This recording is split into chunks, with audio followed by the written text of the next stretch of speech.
Assalamualaikum warahmatullahi wabarakatuh. Bapak Ibu yang saya hormati,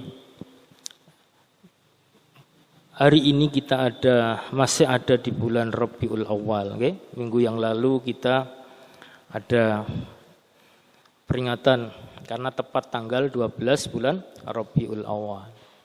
Karena itu pada malam hari ini saya menyisipkan materi di luar materi berkaitan dengan kitab Riyadhus Shalihin. Malam hari ini saya sisipkan materi yang berkaitan dengan zikra maulidir Rasul sallallahu alaihi wasallam. Kenapa materi ini perlu kita bahas, perlu kita kaji, okay? Jadi kegiatan Maulidur Rasul itu sebenarnya sudah menjadi tradisi yang lama, tidak hanya di Indonesia, tapi juga di berbagai wilayah di dunia Islam ini. Namun akhir-akhir ini muncul satu pertanyaan kembali dari orang-orang tertentu, baik itu dari kalangan orang yang disebut ustadz, yang disampaikan di dalam pengajian maupun yang disampaikan di dalam media sosial, terutama di media YouTube. Ada kajian mempertanyakan kembali peringatan Maulid Nabi. Tentu kita perlu sampaikan wabil khusus kepada generasi muda, jangan sampai ke depan orang menjadi salah faham. Nah, di kesempatan ini saya memanfaatkan waktu kajian kita di kajian rutin malam Sabtu atau Jumat malam Sabtu ini untuk sedikit menyisipkan terkait dengan zikra maulidir Rasul sallallahu alaihi wasallam. Bapak Ibu, zikra maulidir Rasul atau peringatan maulidir Rasul sallallahu alaihi wasallam itu bisa kita lihat dari dua hal, ya. Dari dua hal itu apa saja? Yang pertama, zikir maulid atau zikra maulid, peringatan maulid, dilihat dari hakikatnya atau hal yang substansial, yang pokok. Apa yang dibalik peringatan maulid itu hakikatnya adalah syukur, tasyakur. Jadi kula lan panjenengan sedaya itu bikin tasyakuran. Tasyakuran atas apa? Atas kehadiran Rasulullah sallallahu alaihi wasallam. Loh, dasarnya apa kita tasyakur atas kelahiran Rasulullah sallallahu alaihi wasallam itu? Nah, sebab Allah sampun dawuh ten kene Al-Qur'an antara lain di surat Ali Imran ayat 164. Dawuhnya, laqad manallahu 'alal mu'minina idz ba'atsa fihim rasulan min anfusihim yatlu 'alaihim ayatihi wa yuzakkihim wa yu'allimuhumul kitaba wal hikmah wa in kanu min qablu lafi dhalalim mubin. Itu dawuhnya. Laqad manallah, sungguh benar-benar Allah telah memberikan nikmat, memberikan karunia alal mukminin kepada orang-orang yang beriman. Berupa apa? Il ba'atsa fihim, ketika Allah mengutus kepada orang-orang mukmin, mengutus rasulan, seorang utusan, yakni Rasulullah Muhammad sallallahu alaihi wasallam. Jadi Bapak Ibu, Rasulullah dipun utus menika adalah nikmat Allah yang diberikan kepada kita sebagai kaum mukmin, sebagai orang-orang yang beriman. Rasulullah itu min anfusihim, dari golongan kita. Artinya Rasulullah itu orang juga manusia seperti kita. Yatlu alaihim, Rasulullah itulah yang membacakan kepada kita ini, kepada kaum mukminin, ayatihi, ayat-ayat Allah. Wa yuzakkihim, dan membersihkan jiwa orang-orang mukmin. Kemudian wa yu'allimuhumul kitab, mengajari orang-orang mukmin itu sehingga ngerti isi yang ada di dalam kitab suci Al-Qur'an. Wal hikmah, Dan Kanjeng Nabi juga mengajarkan kepada kaum mukminin turun temurun dari Kanjeng Nabi terus kepada murid, kepada sahabat, tabi'in dan terusnya pada para ulama sampai kepada kita mengajari hikmah. Terus Allah, terus dari Allah wa in kanu min qablu, sebab sira kabeh sadurunge Kanjeng Nabi dipun utus datang kita semua itu lafi dhalalim mubin, nyekti benar-benar dalam kesesatan yang nyata. Jadi kita ini andai tidak ada Rasulullah sallallahu alaihi wasallam, kita semua itu tersesat. Orang yang tersesat nggak ngerti lor, nggak ngerti kidul, nggak ngerti hak, nggak ngerti batil, kita tidak bisa membedakan, bahkan kita tidak bisa mengetahui sak jenis yang perlu disembah itu sinten. Kemudian banyak orang yang tersesat menyembah kepada hal yang tidak patut disembah. Nah, Rasulullah mengajari kita. Rasulullah mengajari kaum mukminin mulai sahabatnya, kemudian sahabatnya mengajari kepada berikutnya kepada para tabi'in, pengikut sahabat. Para tabi'in mengajari kepada pengikut tabi'in yang disebut tabi'ut tabi'in. Tabi'ut tabi'in mengajari kepada muridnya para ulama, terus sampai kepada kita, sehingga kelolaan panjenengan saya mengetahui itu. Dan itu adalah nikmat yang patut kita syukuri. Nah, jadi sebenarnya kita melakukan peringatan Maulidir Rasul sallallahu alaihi wasallam itu adalah syukuran. Lu dalile napa kita bersyukur? Tadi itu yang pertama. Yang kedua, yang bersyukur dengan kehadiran Kanjeng Nabi itu tidak hanya kita, tetapi Kanjeng Nabi piyambak. Nabi Muhammad itu ditanya su'ilan Nabi sallallahu alaihi wasallam, Kanjeng Nabi dipun tangleti, dipun dangu an saum yaumil isnain, saking bab poso dina Senin. Napa jawab Nabi? Qala dawuh sapa Kanjeng Nabi, zaka dina Senin yaumun, itu ya dina ulitu dan lahiraken sapa ingsun fihi, di dalam hari Senin itu. Nah, jadi Kanjeng Nabi niku poso Senin itu nggih karena syukur. Nabi dilahirkan oleh Allah ke muka bumi dengan selamat dan kemudian mendapatkan tugas yang banyak itu, beliau bersyukur. Syukure Kanjeng Nabi itu melaksanakan dengan berpuasa. Nah, jadi hakikat Maulidur Rasul itu adalah tasyakur atas kelahiran Rasulullah sallallahu alaihi wasallam. Nah, pertanyaannya, apa mensyukuri kelahirannya Kanjeng Nabi itu ngenteni tanggal 12 atau ngenteni bulan Rabiul Awal? Nah, ini pertanyaan. Mesti tiang yang protes itu pertanyaannya seperti itu. Kalau ada orang bertanya seperti itu, ditanya lagi aja, panjenengan itu kemerdekaan Indonesia itu adalah nikmat napa mboten? Kan nikmat nggih. Pertanyaannya, apakah mensyukuri kehadiran kemerdekaan juga nunggu tanggal 17 Agustus? Lah mboten nggih. Mboten kan? Tidak nunggu tanggal 17, setiap saat kita harus syukur dengan kemerdekaan. Sama ini pula kita setiap saat harus bersyukur dengan kehadirannya Kanjeng Nabi. Tetapi menungso itu untuk membangkitkan semangat kadang butuh momentum, butuh kesempatan, butuh momen nggih. Awake dhewe syukur kelahiran itu kan juga enggak harus nunggu tanggal lahir nggih. Nah, tapi kan nek waspan tanggal lahir diselameti, itu syukur, namanya syukuran ulang tahun nggih. Hakikatnya dikengkon syukur kelahiran aku dikai sehat, dilahirkan anggone donya awak lengkap kan ngateni syukur setiap saat. Tapi enggak perlu nunggu. Tetapi supaya momen semangat itu berarti kita pas ketepaan jloke tanggal lahir kita bikin pancaan selamatan. Nah, jadi seperti itu.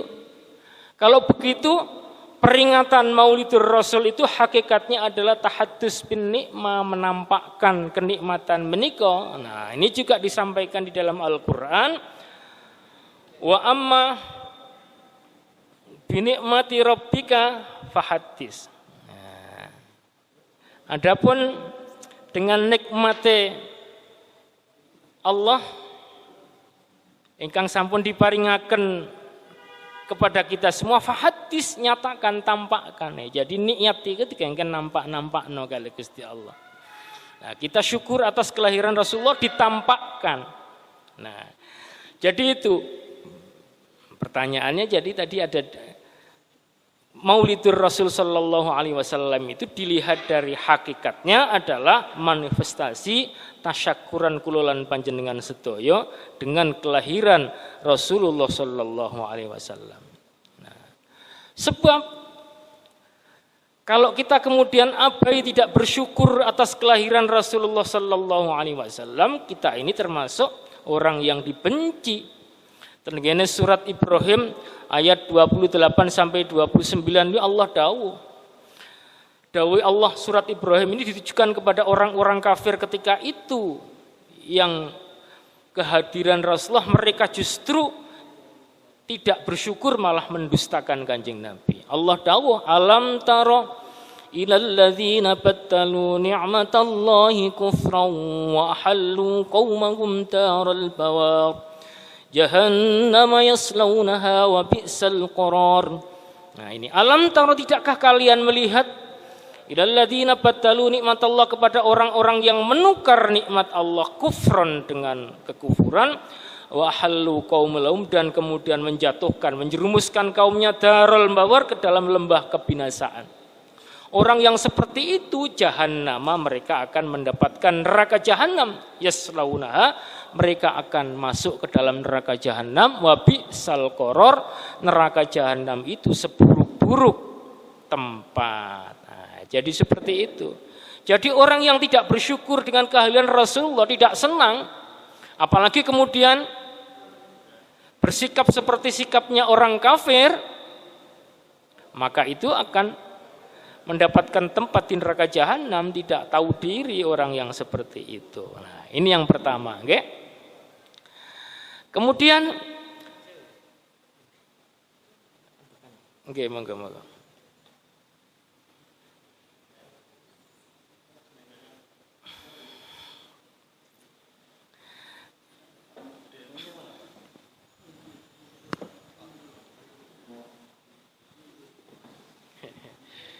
Cukup. Biar terselesai. Mungkin buatan cukup.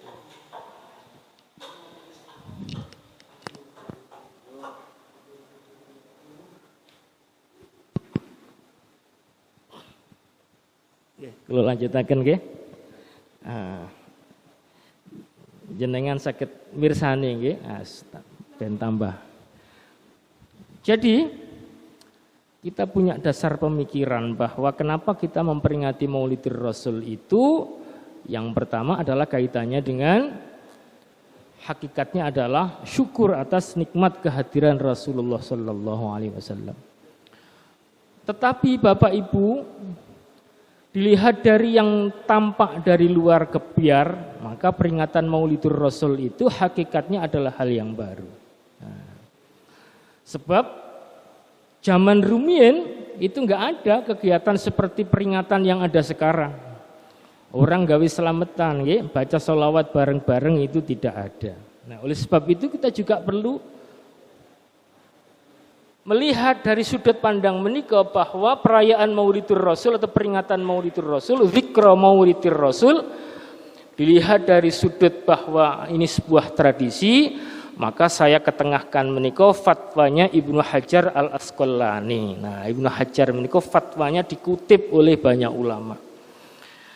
Imam Asy-Syarwani mengutip dalam kitabipun Hawashi Tuhfatul Muhtaj.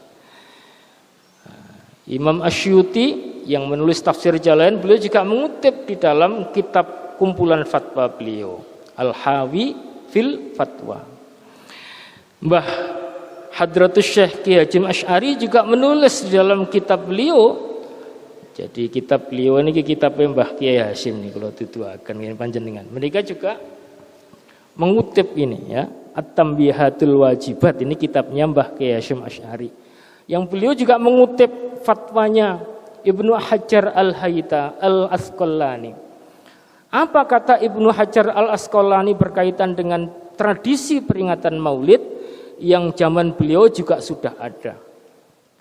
Maka su'ila Syekhul Islam Hafidhul Asr Abul Fadl Ibnu Hajar Al-Asqalani an amalil maulid. Jadi Syekh Ibnu Hajar Al-Asqalani dipun tangkleti tentang peringatan maulid. Fa ajaba moko jawab, maka menjawablah Ibnu Hajar bima nasuhu.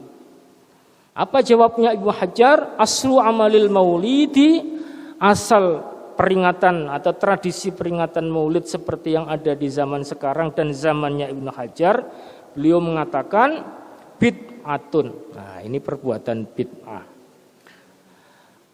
Lam tungkol, tidak pernah dinukil an ahadin saking salah siji min salafis soleh, dari salafus soleh minal qurunis salasa. Jadi terus Ibnu Hajar, peringatan Maulidir Rasul seperti yang ada sekarang dilihat dari sudut pandang tradisi, ini adalah amalan yang sifatnya bid'ah. Bid'ah ini apa? Baru. Artinya para salafus soleh generasi ketiga, generasi pertama, yakni para sahabat, para tabi'in dan tabi'ut tabi'in tidak menyelenggarakan itu. Nah, bagaimana melihatnya? Maka Ibnu Hajar menyampaikan, walakinnaha, tetapi ne ma'adzalika yang dalam sartane mengkuno kegiatan perayaan atau peringatan maulid itu qad istamala, telah berlaku ala mahasina. Jadi kegiatan hal-hal yang baik. Waditiha, dan bisa jadi ada hal-hal yang buruk. Maka faman taharra, maka siapa yang biasakan fi amaliha al-mahasina, siapa yang membiasakan di dalam menjalankan kegiatan maulid ini hal-hal yang baik, watajannaba, dan menjauhi ditiha, kebalikannya menjauhi hal-hal yang buruk, maka kata Ibnu Hajar kana bid'atun hasanatun. Nah, jadi kesimpulannya perayaan maulid atau peringatan Maulidur Rasul itu kalau dilihat dari hakikatnya dia adalah syukur atas kelahiran Rasulullah, tasyakur. Nah, tasyakur itu jelas punya dasarnya.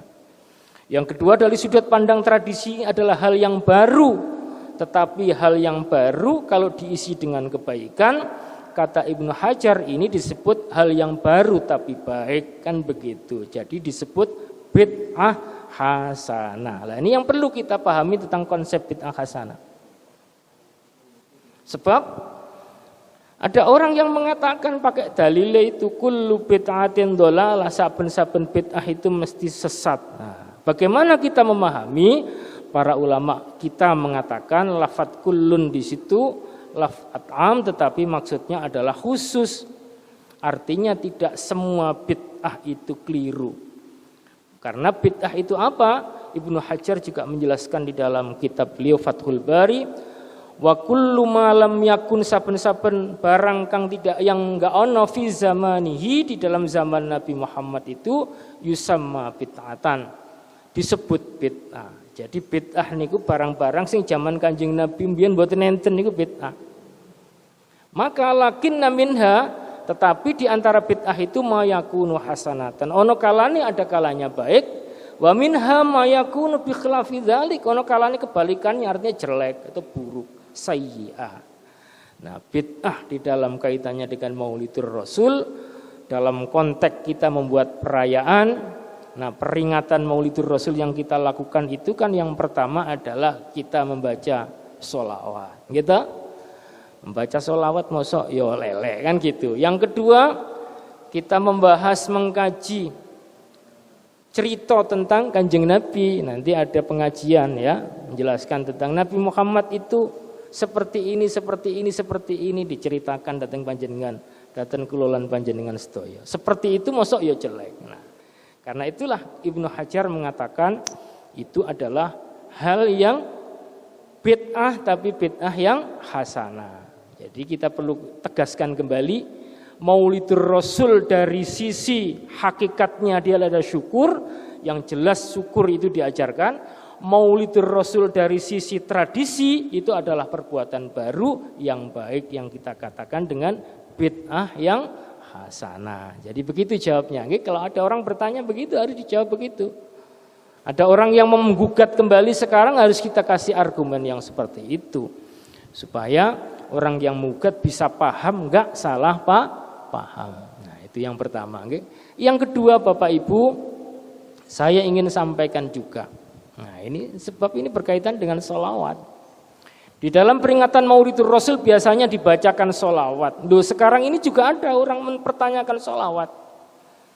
Dan gini YouTube ini ada seorang menyampaikan begini. Loh, Nabi Muhammad itu sing njaluk ditungakno kok sampean percaya kan gitu ya. Selawat lan ndongakno Kanjeng Nabi nggih. Allahumma do Allah sholli mugi paring panjenengan paring rahmat. Ala sayyidina ing atas junjungan kita Muhammadin. Kanjeng Nabi Muhammad. Loh, Nabi Muhammad itu sing njaluk ditungakno kok sampean anut. Nah, ini orang-orang ini orang pendeta yang bilang begini ini. Nah, ini juga harus kita jawab.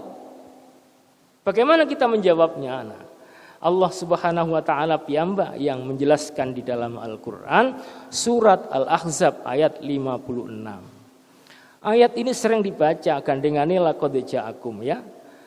Nah, di dalam maus tiba niku laqad ja'akum rasulun min anfusikum azizun 'alaihi ma 'anittum harisun 'alaikum bil mu'minina raufur rahim. Innallaha malaikatahu yusholluna 'alan nabi ya ayyuhalladzina amanu shallu 'alaihi wa sallimu taslima. Nah itu. Innallaha sak temene Gusti Allah wa malaikatahu dan malaikat-malaikat Allah itu yusholluna. Mereka itu Allah dan para malaikat bersolawat ala Nabi kepada Kanjeng Nabi. Karena Allah dawuh seperti itu, maka Allah kemudian memerintahkan, hai orang-orang yang beriman, ya ayyuhalladzina amanu, shollu berselawatlah kalian alaihi ing atase Kanjeng Nabi, wasallimu dan sampaikan salam tasliman dengan penuh penghormatan. Nah, berarti berdasarkan ayat ini kok ada 3 tingkatan solawat itu. Nah, ini yang perlu kita sampaikan kepada orang yang mempertanyakan donga kepada Kanjeng Nabi itu. Gitu. Yang pertama adalah sholatnya Gusti Allah datang Kanjeng Nabi. Jadi Allah itu bersolawat kepada nabinya. Coba, berarti itu adalah pujian. Hakikatnya kalau Allah menyampaikan sholawat datang Kanjeng Nabi itu adalah pujian sanjungan. Sekaligus ungkapan kasih sayang, rahmat. Bahwa Nabi Muhammad itu adalah makhluk pilihan. Nabi Muhammad itu memang manusia seperti kita, tetapi bukan seperti kita. Basyarun lakal basyari, menungso ning dudu kaya menungso niku Kanjeng Nabi.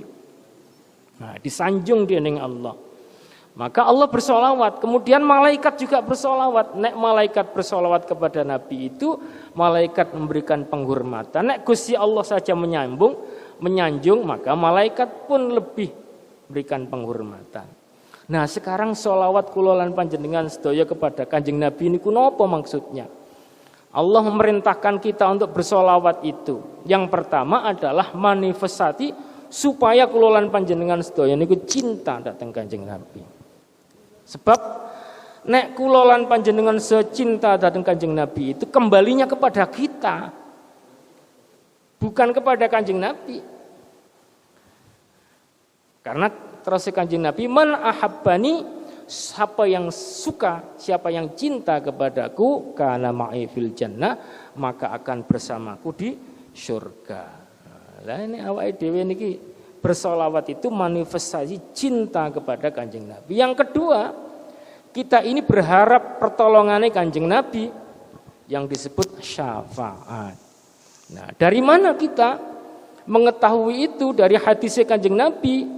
Di dalam hadis riwayat Muslim, Rasulullah juga menyampaikan atau berdawuh, man sholla, siapa yang bersolawat alayya kepadaku wahidatan, 1 kali saja, maka kata Allah, kata Nabi sallallahu, maka Allah akan berikan solawat, akan berikan rahmat alaihi kepada orang yang membaca solawat 1 kali tadi itu.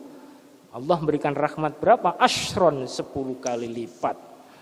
Nah, berarti siji dibales 10. Berarti kesimpulannya, nek kula lan panjenengan sedaya kita semua ini bersolawat kepada Kanjeng Nabi itu hakikatnya golek napa?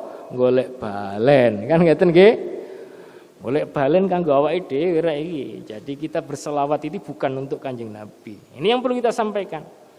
Di dalam hadis Nabi yang lain, Kanjeng Nabi dawuh, man shalla alayya sholatan, siapa yang bersolawat kepadaku sholatan 1 kali sholawat. Selama membaca sholawat itu tadi lam tazal malaikah, tidak henti-hentinya malaikat itu tusalli alaihi. membacakan sholawat ma shalla alaiha. Selaginya kita masih belum selesai membaca sholawat. Jadi membaca sholawat satu kali malaikat itu mendoakan. Maka karena itulah kata Kanjeng Nabi, fal yukilla abdun min dzalika. Maka hendaklah kita ini minimal maca walaupun titik. Auliksir utawa akeh. Syukur-syukur iso akeh, kan begitu, lebih-lebih bisa banyak. Nah, jadi seperti itu hakikatnya. Yang ketiga, nah ini kaitannya dengan syafaat. Aulan nasibi, orang yang pertama yang berhak mendapatkan syafaat dariku yaumal qiyamah, di hari kiamat itu adalah aksaruhum, yang paling banyak di antara mereka alayya atasku sholatan, baca sholawatnya. Jadi kulolan panjenengan sedaya, kita semua ini akan mendapatkan sholawat, akan mendapatkan syafaat dari Rasulullah. Nah, dihitung yang paling banyak membaca sholawatnya itu akan punya peluang mendapatkan syafaat dari Kanjeng Nabi lebih dulu. Gini. Nah, makanya kulolan panjenengan saya jangan sampai bosan-bosan membaca sholawat. Nah, ini Kanjeng Nabi juga menyampaikan al-bakhilu, wong yang pelit, orang yang medit itu siapa? Man dzukirtu, orang yang dzukirtu, yang aku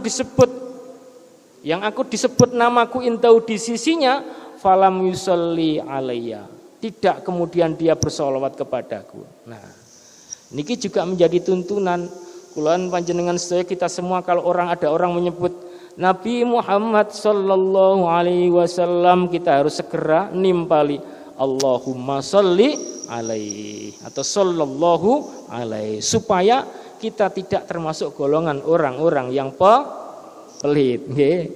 Itulah sebabnya kalau di pondok niku mesti begitu, nek ngaji bab hadis.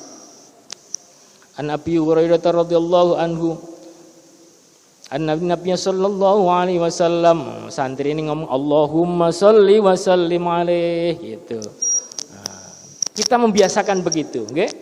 Jadi kalau disebut namanya Kanjeng Nabi, kita cepat-cepat maca sholawat. Biar tidak disebut sebagai golongan orang-orang yang pelit. Eman jadi wong urip dunya pisan kok pelit. Nah, jadi itu. Kemudian satu lagi, jadi hadis tentang salawat itu banyak di kitab Riyadhus Shalihin, nanti di bab salawat akan ada. Ini saya petik sepoinnya saja. Ini hubungannya salawat dengan doa. Idza shalla ahadukum, ketika berdoa salah satu di antara kalian, fal yabda'u bi tahmidillah, hendaklah memulai doanya dengan membaca hamdalah wassana'i alaihi, dan memuji kepada Allah, summa la yusalli ala nabi sallallahu alaihi wasallam, kemudian hendaklah membaca salawat. Baru kemudian summa la yad'u ba'du, kemudian hendaklah berdoa bima syaa, sesuai dengan apa yang dikehendaki. Jadi etika berdoa yang sudah hadis ini sudah pernah saya sampaikan di awal yang lalu.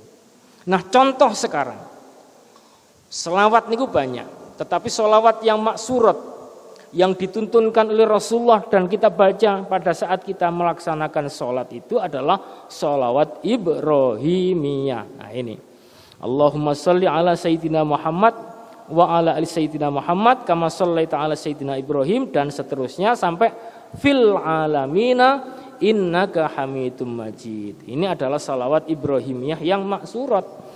Tetapi apakah sholawat hanya seperti ini? Tidak. Nek panjenengan jadi MC. Nah, MC itu kan begini ya. Puji syukur kita aturkan kehadiran Allah Subhanahu wa taala. Salat dan salam semoga tetap tercurahkan kepada junjungan kita Nabi besar Muhammad sallallahu alaihi wasallam. Niku ya sholawat. Itu namanya sholawat bahasa Indonesia, juga sholawat juga. Itu tradisi yang dibangun supaya membuka khitbah, membuka pidato dengan sholawat. Walaupun cara Indonesia. Jadi sholawat ini bukan sholawat yang berhubungan dengan doa, sholawat nariyah, okay? Sholawat tibil kulub dan seterusnya. Sholawat dengan redaksi yang biasa kita baca, misalnya Allahumma sholli wa sallim wa barik alaihi, ini nggih sholawat. Atau sholawat yang kita lakukan, ya Rabbi sholli ala Muhammad, ini ya sholawat. Ya Rabbi sholli alaihi wasallim, niki selawat nggih. Banyak sholawat. Sallallahu ala Muhammad, sallallahu alaihi wasallam juga sholawat. Jadi itu adalah contoh-contoh redaksi dari sholawat. Yang intinya di situ mesti ada sholat. Ditambah dengan salim tambahannya. Sholat itu artinya semoga Allah memberikan rahmat. Wasallim, dan semoga Allah melimpahkan salam, ya, kesejahteraan. Jadi begitu Bapak Ibu. Jadi ini sebenarnya yang perlu kita ketahui. Untuk apa kita tahu seperti itu? Meningkatkan rasa mahabbah dan kekaguman kita kepada Rasulullah sallallahu alaihi wasallam. Meningkatkan rasa cinta kita, karena itu yang akan kita bawa.